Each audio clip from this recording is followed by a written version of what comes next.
Good morning, everyone. Welcome. My name is Ariel Creditor. It's my honor to serve as scholar in residence and rabbi for UJA Federation of New York.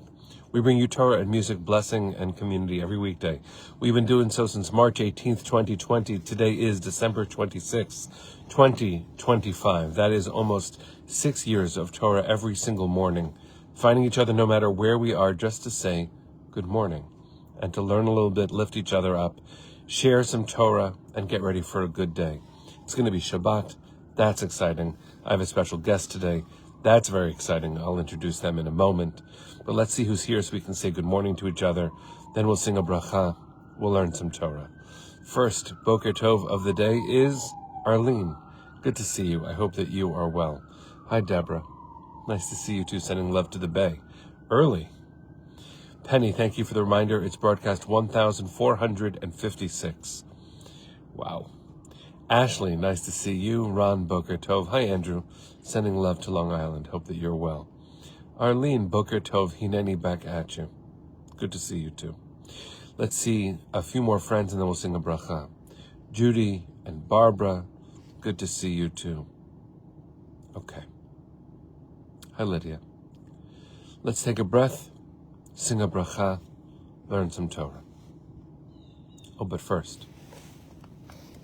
Hi, everyone. It's nice to do this with Ariel. Here, I'm going to move over here so we can do it together. Okay. All right, everybody, let's take a breath. Now we're going to have some fun.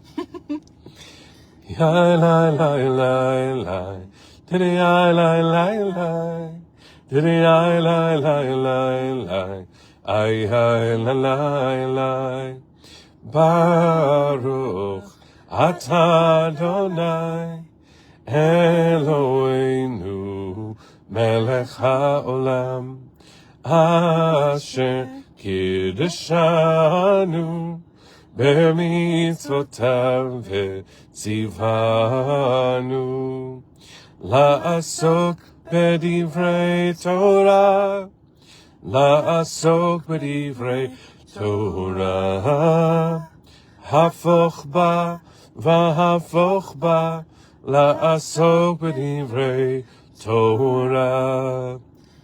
Tadiyai lai lai lai lai, tadiyai lai lai lai, tadiyai lai lai lai lai, ay ay lai lai lai.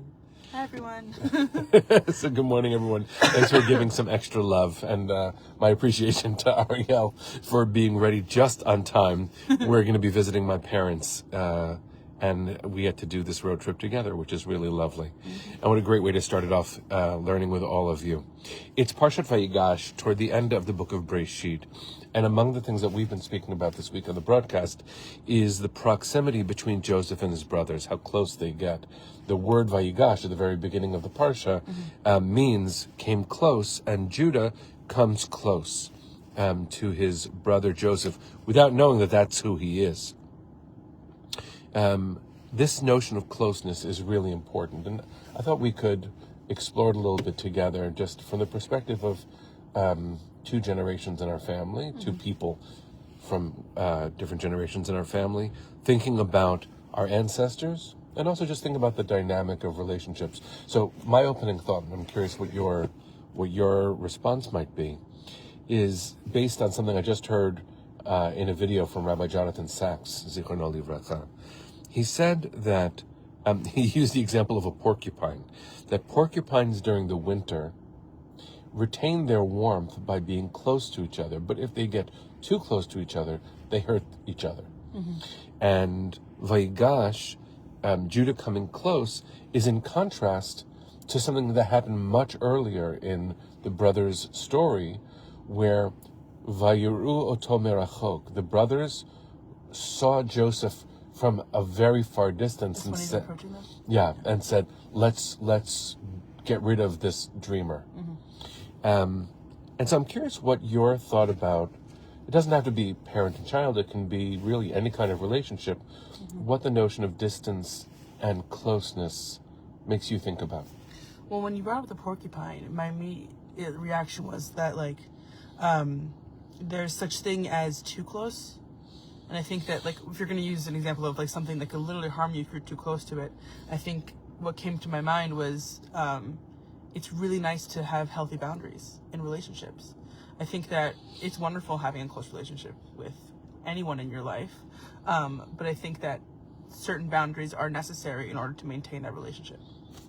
Yeah, I as your father, and also as someone who works, with people in relationship, and just as a person, I know that that's true. I think that it's sometimes easy to meld those things, right? Like you let the boundary fall because of either closeness or even extreme anger in the God forbid situations.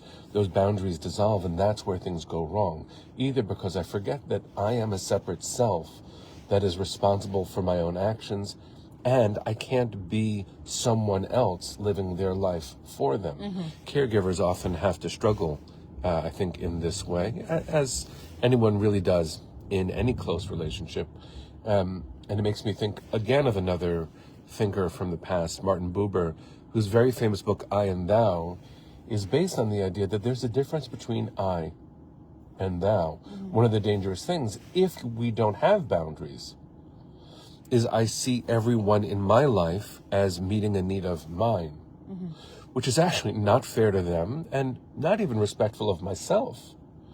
He goes to the extreme. He says, it's so beautiful to see the other as a separate self that you can even have that experience with a tree.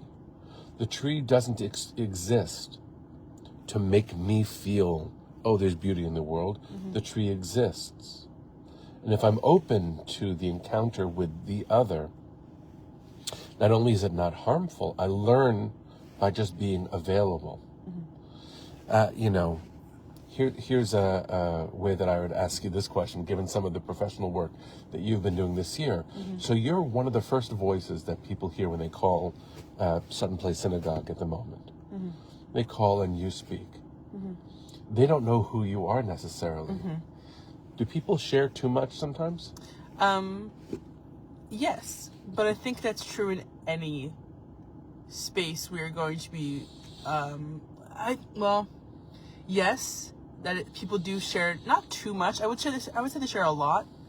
And I think coming at it from the perspective of someone who has the intention of going into like pastoral care and things like that, it's okay. Because a synagogue specifically, in some cases and in some capacity, I think in all synagogues, they're there to be a place for people to turn to when they need something, when they need to share a loss, or they need to look to it for a place of community. And I think that the relationship of the synagogue to anyone that tries to contact it is to be that first point of comfort. So if my voice is the first one that they hear and they decide that they want to share something that I'm gonna just have to pretend to nod along to and say I'm happy to be that, even though it's a little even though it is a lot sometimes.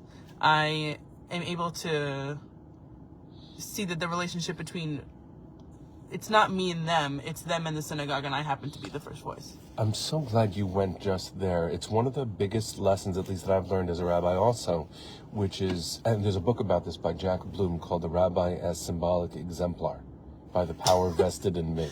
Wow.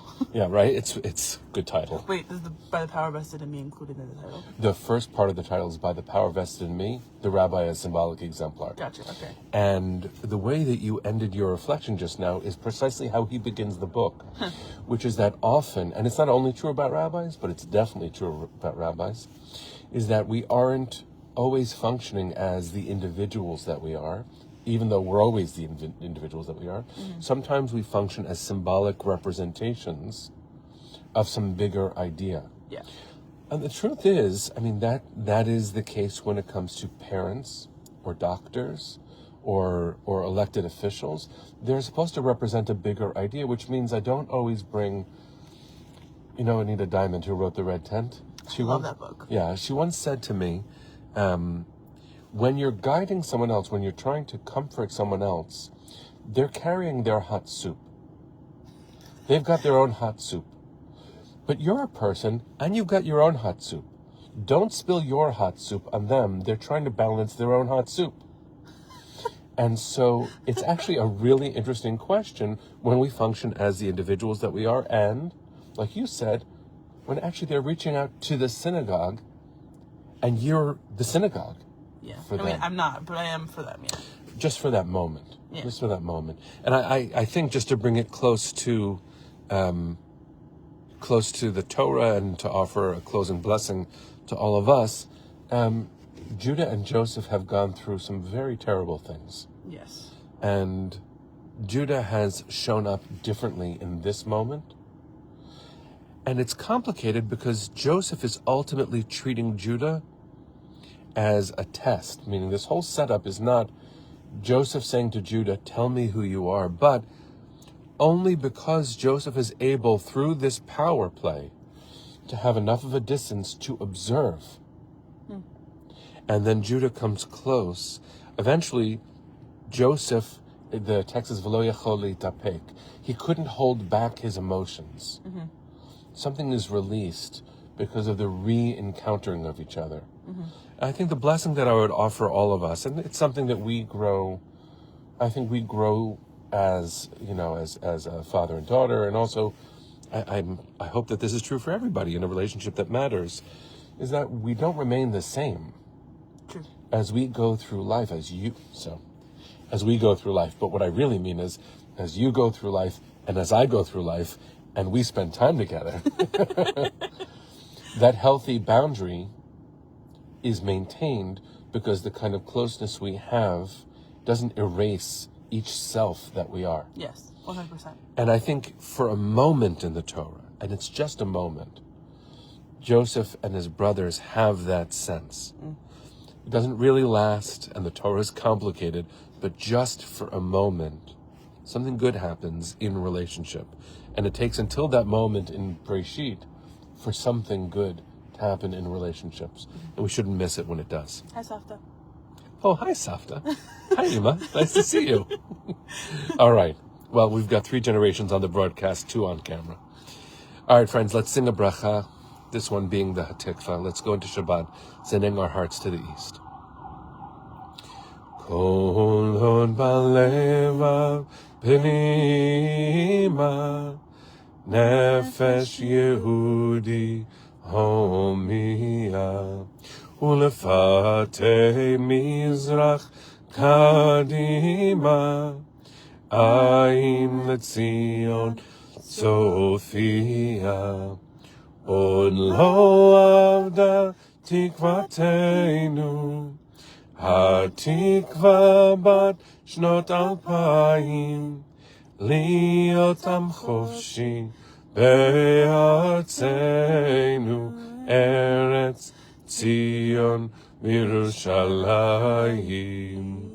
להיות עם חופשי בארצנו, ארץ ציון וירושלים. Am Yisrael Chai. And before we go, thank you. Welcome. Shabbat shalom, everyone. Shabbat shalom, everybody. Take good care. See you on Monday. Bye. Bye.